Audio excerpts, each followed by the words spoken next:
Kawan, ada dua cara orang melakukan belanja, melakukan pengadaan barang jasa. Dua cara.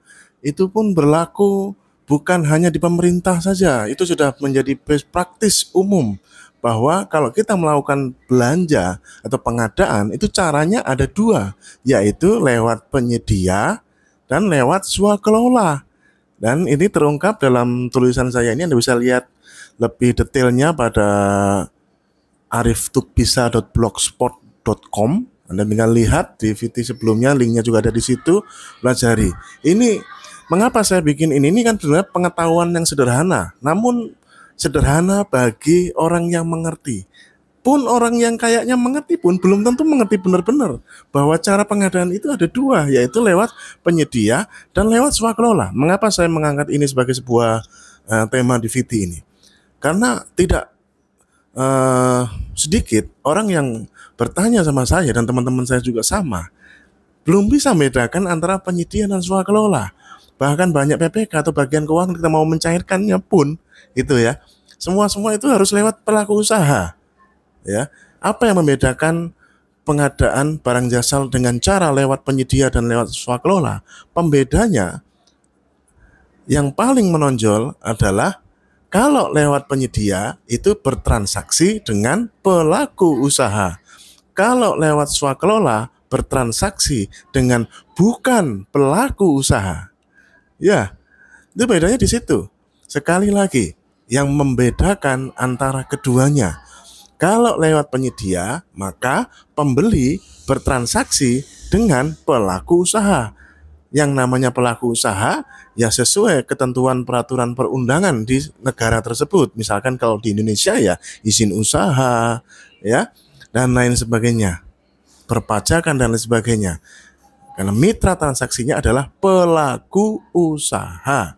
Nah, kenapa pemerintah mengeluarkan ada cara swakelola bahkan di Perpres tentang pengadaan barang jasa pemerintah pasal 3 ayat 3 swakelola disebutkan terlebih dahulu loh. Ini ya, disebutkan terlebih dahulu swakelola itu. Ya. Swakelola itu bertransaksi bukan dengan pelaku usaha. Ya.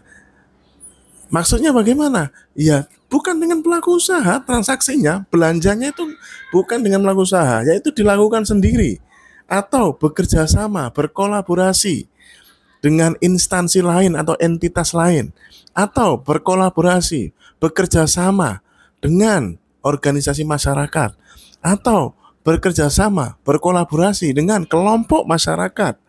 Mereka semua bukan pelaku usaha. Saya contohkan adalah yang dilakukan sendiri. Misalnya, ini suka sering salah paham. Misalkan seorang instansi pemerintah yang meng-hire, ya, yang membayar tenaga harian untuk ngecat pemeliharaan di kantor misalkan. Dibayarlah harian. Misalnya seperti itu. Itu adalah contoh swakelola. Dibayar harian, honornya harian, upah hariannya berapa? Itu tertuang kok di dalam peraturan LKPP nomor 3 tahun 2021 tentang pedoman swakelola. Jadi tenaga kerja yang dibayar konstruksi tadi itu disuruh pakai NIB Pak, izin usaha? Enggak. Mereka adalah orang yang di SK-kan oleh PPK-nya selaku pihak yang bayar untuk mengerjakan pekerjaan itu. Pada prinsipnya yang mengerjakan adalah siapa? Yang mengerjakan adalah instansi tersebut, ya PPK tersebut. Tapi dia membayar orang, ya membayar orang, meng-hire orang. Termasuk kalau misalkan juga PPSU ya, orang-orang yang bukan PPNPN ya, bukan pegawai PPNPN P3K itu bukan itu. Yang kalau itu pegawai ya, itu pegawai. Yang saya maksud adalah tenaga kerja, honorarium narasumber juga termasuk tenaga kerja. Misalkan kalau BPS itu melakukan survei itu kan juga bayari tenaga kerja harian atau bulanan gitu. Itu tenaga kerja ya yang dibayar bulanan, yang bisa masuk dan keluar setiap saat ya. Seperti itu. Itu contoh swakelola dikerjakan sendiri ya, bekerja sama ya. Seperti itu. Jadi sekali lagi kenapa isu ini kami angkat, karena masih banyak yang belum bisa membedakan apa-apa itu harus lewat penyedia. Tidak, Bapak Ibu. LKPP itu mengeluarkan kebijakan swakelola karena menyadari tidak semua transaksi belanja itu harus dengan pelaku usaha. Ada banyak lagi transaksi belanja itu kalau tidak dilakukan dengan pelaku usaha itu malah lebih bagus, ya. Bisa dikerjakan sendiri atau barang instansi lain atau ormas, ya. Aturannya beda, makanya per lemnya beda, dan itu ya cocok untuk kegiatan yang membutuh kebersamaan, pemberdayaan, kearifan lokal ini ya. Kebersamaan, pemberdayaan, kearifan lokal, ya. Seperti itu. Contoh lain itu misalkan tenaga pendamping profesional di Kemendesa itu ada, saya kira itu ada berapa ya, ribuan kalau nggak salah. Itu adalah contoh swakelola. Waduh, jangan sampai nanti saya mendengar lihat penyedia nanti saya komentari lagi di sini nanti ya. Itu swakelola karena mereka adalah tenaga kerja yang di-hire. Pada prinsipnya kegiatan itu adalah kegiatan yang dikerjakan sendiri oleh Kemendesa. Tapi di sini dalam pelaksanaan pekerjaannya itu mereka meng-hire tenaga kerja pendamping profesional yang bisa masuk dan keluar, di-SK-kan, dicopot, di-SK-kan, dicopot, dievaluasi, dipindahkan setiap saat, setiap waktu. Jangan diartikan ini pegawai. Ya, jangan diartikan pegawai. Itu ya. Kami memahami jika Bapak Ibu masih belum memahami VT saya ini. Karena memang sebenarnya Bapak Ibu, yang membuat kesulitan orang memahami ini adalah deviasi tingkat kompetensi antara kita. Ya, semakin tinggi tingkat kompetensi Anda, semakin mudah Anda memahami apa yang kami sampaikan. Sehingga oleh karena itulah LKPP selalu menyampaikan di dalam perpresnya dan juga di dalam peraturan LKPP-nya bahwa pekerjaan-pekerjaan apalagi yang swakelola dikerjakan oleh orang yang punya kompetensi. Kalau orang punya kompetensi, sudah nggak usah Anda, bahkan kita pimpinan nggak usah berpikir ya atau mencampuri kewenangan yang sudah diamanahkan oleh orang punya kompetensi. Yang penting outputnya dan tidak dipastikan tidak ada gratifikasi, tidak ada suap, tidak ada fiktif, tidak ada spesifikasi. Yang penting seperti itu. Serahkan saja sama ahlinya, gitu. Sampai seperti itunya.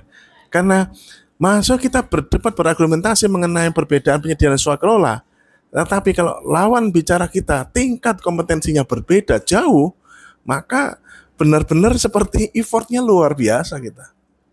Sampai kita berpikir tidak usah berargumentasi, silahkan keputusan apapun. Ya, yang penting kalau sudah disampaikan maka lakum dinukum waliyatin, sendiri-sendiri urusannya ya. Yang penting kita sebagai pemegang kompetensi pengadaan barang jasa level 4, pemegang kompetensi pengadaan barang jasa level 4, kami menyampaikan itu. Tidak semua mitra transaksi itu mesti dengan pelaku usaha, bisa dengan swakelola, bayar biasa, daftar nominatif biasa. Ya. Seperti itu. Kalau dengan instansi lain ya bekerja sama, ada MOU-nya. Ya, ada kesepakatan, ada kontraknya. Dengan ormas, dengan pokpas juga ada kontraknya. Kayak berbeda itu kalau level 1, tipe 1, swakelola tipe 1, itu cukup di-SK-kan saja. Semua tim penyelenggara swakelola, tenaga kerja yang ada di situ, upah-upah yang berupa honorarium, upah, semua di-SK-kan saja cukup. Bukan dengan kontrak. Makanya lucu, ada Pak ini nggak bisa cair karena harus ada kontrak. Bukan kontrak penikatannya. Kalau swakelola tipe 1 yang bukan Satker PNBP ya, yang benar-benar meng-hire tenaga kerja honorarium, itu bukan perikatan kedua pihak seperti kontrak ya, itu meng-SK-kan ya, satu pintu satu arah ya, di-SK-kan ya. Seperti itu. Sukses, semoga mencerahkan.